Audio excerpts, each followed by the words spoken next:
प्रिय विद्यार्थियों, आज हम लोक प्रशासन का अर्थ, इसकी प्रकृति, इसका क्षेत्र और इसके महत्व पर चर्चा करेंगे।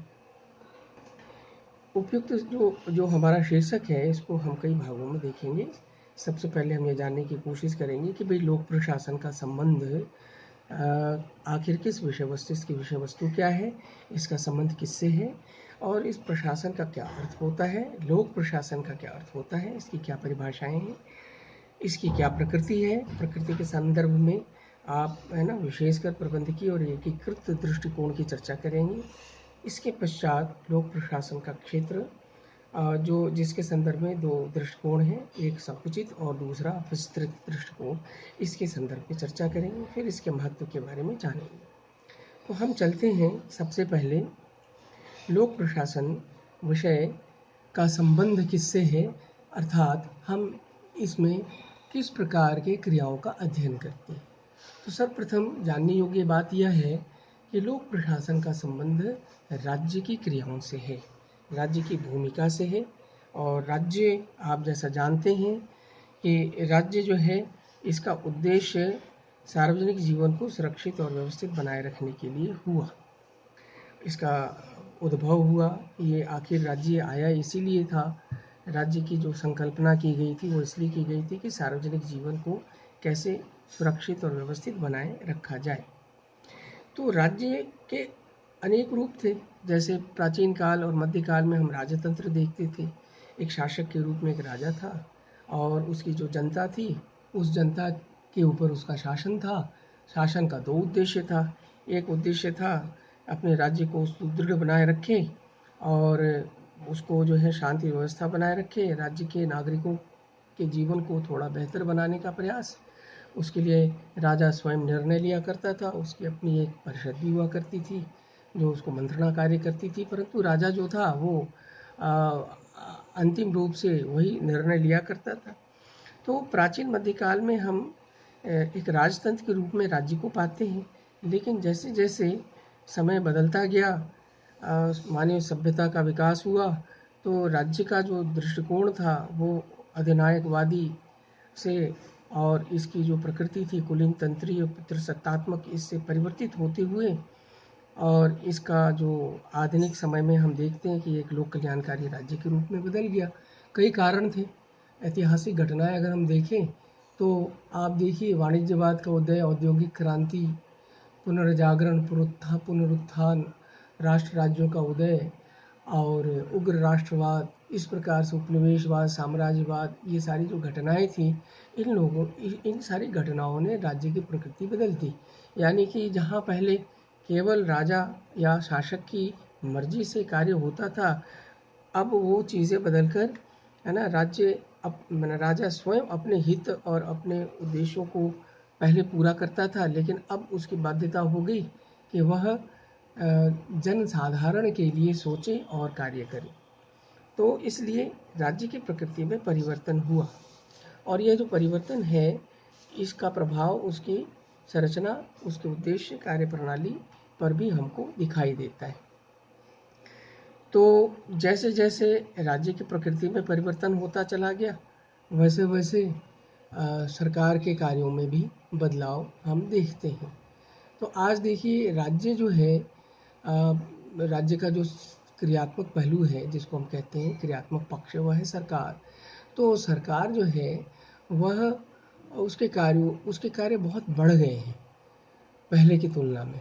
पहले जैसे मैंने आपको बताया कि मूलतः राज्य की सुरक्षा, नागरिकों की सुरक्षा और उनकी कुछ व्यक्तिगत अभिलाषाएं हुआ करती थी, उनको पूरा करना ही किसी भी राज्य तंत्र का उद्देश्य हुआ करता था। परंतु राज्य के कार्यों में जैसे जैसे बदलाव आया, उसके प्रकृति में बदलाव आया, वैसे वैसे राज्य के कार्य भी बढ़ते चले गए।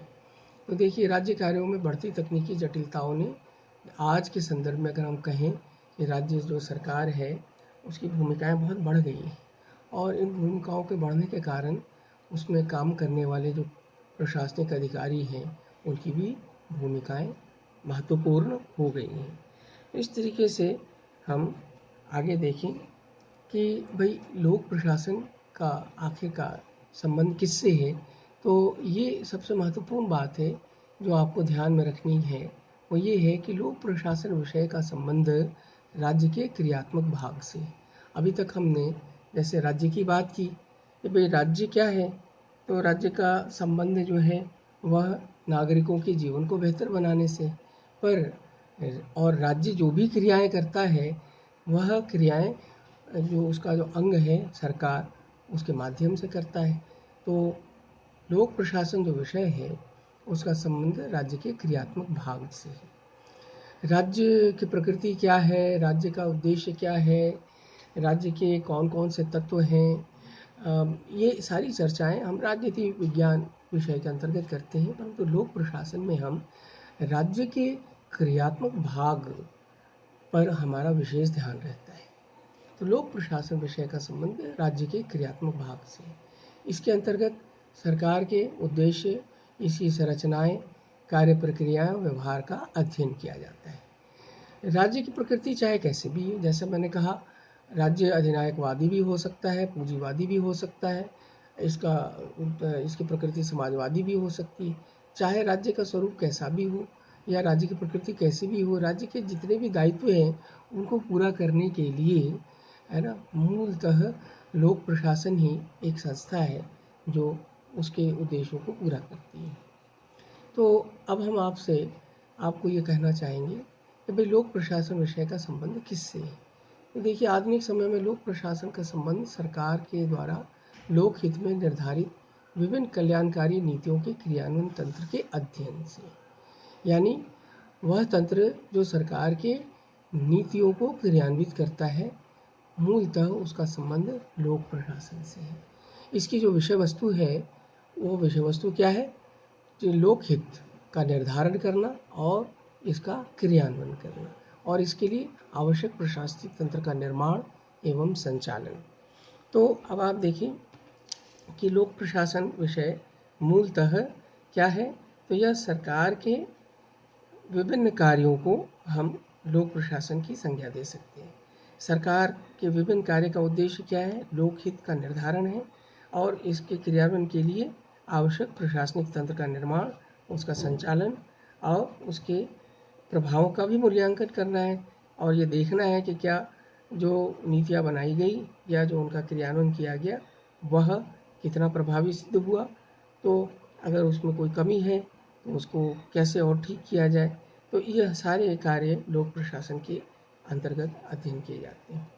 तो लोक प्रशासन का संबंध, जैसा आप देखिए, इसका सीधा संबंध किससे है, सरकार के कार्यों को पूरा करने से है। अब सरकार के कार्य सामाजिक आर्थिक क्षेत्र में किए जाते हैं।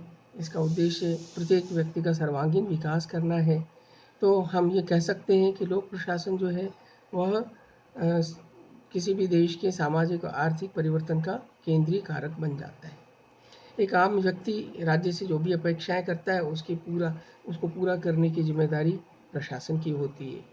इसीलिए आप देखें कि ऑर्डवे टीड ने क्या कहा कि लोक प्रशासन जो है वो एक नैतिक कार्य है। नैतिक इस संदर्भ में कि वह देश के तमाम जितने भी निवासी हैं उन सभी निवासियों के संपूर्ण विकास के लिए, सर्वांगीण विकास के लिए सोचता है, योजनाएं बनाता है, क्या सही है क्या सही नहीं है, इन सब की रूपरेखा तैयार करता है।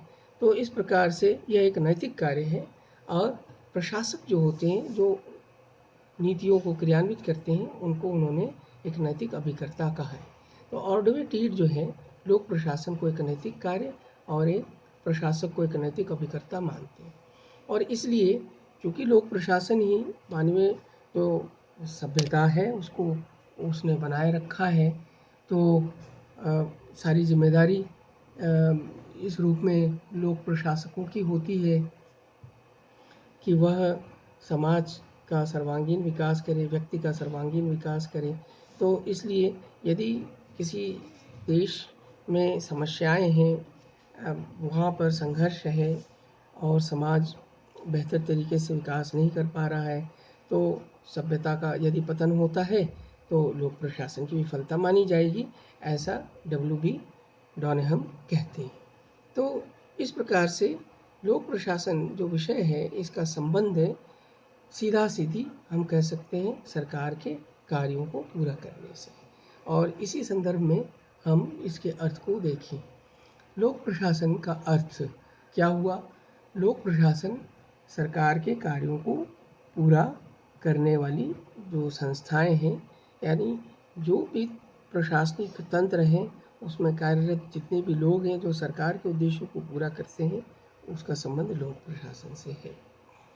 तो अभी तक आपने लोक प्रशासन विषय के बारे में यह जाना कि लोक प्रशासन विषय का संबंध राज्य से है, किंतु राज्य के क्रियात्मक भाग से है।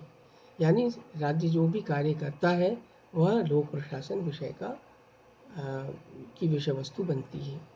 और इसके संदर्भ इसके अंतर्गत विशेषकर हम सरकार के उद्देश्य, इसकी संरचनाएं और इसकी कार्य प्रक्रियाओं और व्यवहार का अध्ययन करते हैं। क्योंकि लोक प्रशासन जो है ये दो शब्दों से मिलकर बना है, लोक और प्रशासन। तो लोक जो शब्द है वह प्रशासन का एक विशेष चरित्र की बात करता है, यानी उसकी एक विशेषता है। प्रशासन शब्द को सबसे पहले हमको जानना पड़ेगा और उसके पश्चात हम जानेंगे कि जो लोक शब्द लगा और उस लोक का क्या अर्थ हुआ, उसने किस प्रकार से प्रशासन के प्रकृति को परिवर्तित किया, उसके चरित्र को कैसे बदला। इसलिए सबसे पहले हम जाने कि लोक प्रशासन में प्रशासन शब्द का क्या अर्थ है। तो देखिए, प्रशासन एक व्यापक अवधारणा है। प्रशासन में वे समस्त क्रियाएं शामिल होती हैं जो किन्हीं सामूहिक उद्देश्यों की प्राप्ति के लिए एक संगठित समूह के द्वारा की जाती है। तो इसमें ध्यान रखने वाली बात क्या है? प्रशासन क्या है? वे समस्त क्रियाओं का योग है। प्रशासन का मतलब बहुत सारी क्रियाएं जो की जाती हैं किसी एक उद्देश्य को पूरा करने के लिए। किसके द्वारा की जाती है? तो एक संगठित समूह के द्वारा की जाती है। उन सभी क्रियाओं को, है ना, हम क्या कहेंगे? प्रशासन। तो प्रशासन और कुछ नहीं बल्कि एक समान उद्देश्यों की प्राप्ति के लिए एक संगठित समूह के द्वारा जो भी कार्य किए जाते हैं उन सबको मिलाकर हम उन सभी क्रियाओं को प्रशासन की संज्ञा दे सकते हैं। देखिए, इसी संदर्भ में एल.डी. वाइट का यह जो परिभाषा है बड़ी महत्वपूर्ण है कि किसी भी उद्देश्य की प्राप्ति के लिए बहुत से मनुष्यों का निर्देशन, समन्वय तथा नियंत्रण ही प्रशासन की कला है। तो मुख्य बात क्या हुई? बहुत से मनुष्य हैं जो किसी समान उद्देश्य की प्राप्ति के लिए कार्य कर रहे हैं और उनके कार्यों को निर्देशित करना और उनमें समन्वय स्थापित करना, उनको नियंत्रित करना, यही प्रशासन है। यानी इस प्रकार से प्रशासन का मतलब ये हुआ कि बहुत सारे लोग मिलकर किसी उद्देश्य को पूरा कर रहे हैं और कोई एक ऐसा व्यक्ति है जो उन सभी व्यक्तियों को क्या करता है? निर्देशित करता है, उनको नियंत्रित करता है, उनके कार्यों में समन्वय स्थापित करता है ताकि सभी मिलजुल कर संगठन के उद्देश्यों को पूरा कर सके। तो वह व्यक्ति जो यह कार्य कर रहा है, यानी अन्य व्यक्तियों के कार्यों पर नियंत्रण, निर्देशन, समन्वय का कार्य कर रहा है, उसके द्वारा किए गए कार्य को हम प्रशासन कहेंगे। तो यहाँ पर दो बातें आई। पहली बात ये है कि प्रशासन जो है किसी समान उद्देश्य या सामूहिक उद्देश्य की प्राप्ति के लिए बहुत सारे व्यक्तियों के द्वारा जो कार्य किया जा रहा है वह प्रशासन है, यानी कार्य करना प्रशासन हुआ। साथ ही साथ उस उद्देश्य को प्राप्त करने के लिए बहुत सारे जो व्यक्ति कार्य कर रहे हैं उनके कार्यों के मध्य, है ना, समन्वय स्थापित करना, उनको नियंत्रित निर्देशित करना, यह भी क्या है? प्रशासन। तो प्रशासन का मतलब कार्य करना भी हुआ और कार्य करवाना भी हुआ। ये दोनों बातें, इसको आप समझ लें। अब देखिए, एफ.एम. मार्क्स जो है प्रशासन को कैसे परिभाषित कर रहे हैं। ध्यान रखिएगा कि हम अभी लोक प्रशासन शब्द की बात नहीं कर रहे हैं, हम अभी केवल प्रशासन शब्द को समझने की कोशिश कर रहे हैं, क्योंकि लोक प्रशासन प्रशासन का एक अंग है, एक भाग है, और इसका जो दूसरा भाग है उसको हम निजी प्रशासन कहते हैं। तो प्रशासन को हम अभी जानने की कोशिश कर रहे हैं, क्योंकि प्रशासन जो एक जेनरिक टर्म है। जैसे मनुष्य, अब मनुष्य में अनेक प्रकार के मनुष्य होते हैं, विशेषकर हम उसको दो वर्गों में बांट देते हैं कि भाई स्त्री और पुरुष, दोनों दो वर्ग हो गए, लेकिन दोनों ही मनुष्य हैं। उसी तरह प्रशासन जो है वो एक जेनरिक टर्म है, एक जेनरिक अवधारणा है, और इसमें दो मूल है ना, विभाजन है। एक तो है लोक प्रशासन और दूसरा है निजी प्रशासन। तो प्रशासन को हम समझ रहे हैं। प्रशासन के बारे में जैसा हमने देखा एल डी वाइट की परिभाषा, अब हम देखें कि एफ एम मार्क्स क्या कहते हैं। एफ एम मार्क्स जो है वो प्रशासन को चैतन्य उद्देश्य की प्राप्ति के लिए निश्चयात्मक क्रिया मानते हैं। चैतन्य उद्देश्य से तात्पर्य है कि ऐसा उद्देश्य जो सोच समझकर निर्धारित किया गया है और उस उद्देश्य को प्राप्त करने के लिए हम फिर सोच समझकर क्रियाओं को निर्धारित करते हैं कि भाई यह कार्य करेंगे तो हमारा उद्देश्य पूरा होगा, इस कार्य को करने से उद्देश्य पूरा नहीं होगा, तो हम उन कार्यों का चयन कर लेते हैं जिनको करने से हम अपने उद्देश्य को प्राप्त कर सकेंगे। उन कार्यों को हम निश्चयात्मक क्रिया कहते हैं। तो प्रशासन क्या है? चैतन्य उद्देश्यों की प्राप्ति के लिए निश्चयात्मक क्रिया या गतिविधियों का व्यवस्थीकरण और संसाधनों का नपातुला प्रयोग है। यानी इसमें दो बातें आ गई कि हम जितने भी लोग काम कर रहे हैं उनकी गतिविधियों को व्यवस्थित करना है और जो जिन संसाधनों के माध्यम से हम उद्देश्य को पूरा करेंगे उसका नपातुला प्रयोग है। यानी कि हम यहाँ पर नपातुला से तात्पर्य है सोच समझकर संसाधनों का उपयोग करते हैं, संसाधनों को हम वेस्ट नहीं करते और इस प्रकार से हम वो चीज़ होने देना चाहते हैं जो हम चाहते हैं और जो वो चीज़ होने नहीं देते हैं जो हम नहीं चाहते। तो यहाँ पर एफ एम मार्क्स बड़े स्पष्ट रूप से प्रशासन को समझाने की कोशिश कर रहे हैं कि प्रशासन वास्तव में एक सोची समझी है ना क्रियाएं हैं, रणनीति है। हम उन्हीं कार्यों को करते हैं जिससे हमारा उद्देश्य पूरा होता है और हम संसाधनों का सीमित प्रयोग करते हुए, यानी हम कह सकते हैं मितव्ययता पूर्वक प्रयोग करते हुए हम अपने उद्देश्य को पाना चाहते हैं और इसलिए केवल उन्हीं कार्यों को होने देना चाहते हैं जो हम चाहते हैं और उन कार्यों को होने से रोकते हैं जो हमारे उद्देश्य की प्राप्ति में बाधक हैं। तो एफ एम मार्क्स की परिभाषा। एक और विचारक है प्रिफनर और प्रेस्थस।